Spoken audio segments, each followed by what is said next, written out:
Il y a certainement mon film préféré qui est le Chantons sous la pluie, qui est vraiment un film de grand spectacle, tant dans sa Panavision que son Technicolor et les chorégraphies et la musique.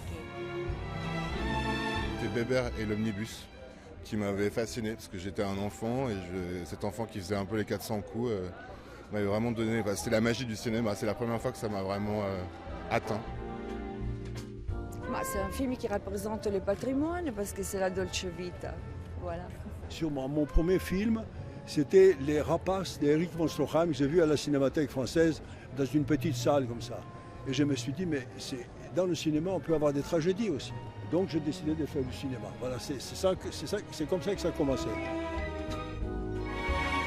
Le premier film que j'ai vu, mais il m'a fait tellement peur que j'ai hurlé et j'ai quitté le cinéma en pleurant. C'était un film dans lequel jouait mon père qui était le premier film sur Tintin, ça s'appelait Le mystère de la Toison d'Or et ça m'a complètement terrorisé. Alors il a fallu que je lutte pour revenir vers le cinéma parce que mon premier contact avec le cinéma était absolument épouvantable.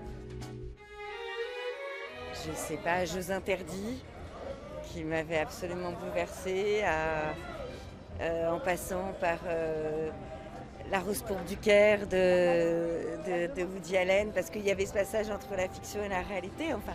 Yo creo que me sorprendieron mucho los hermanos Lumière, porque vi una especie de pequeños cortos que hacían sobre los oficios, ¿no? Les boulangers à la sortie de l'usine. Et j'étais fascinée de penser simplement que c'était la première fois que je voyais une espèce d'image qui pour moi était comme une naissance, non? Du cinéma.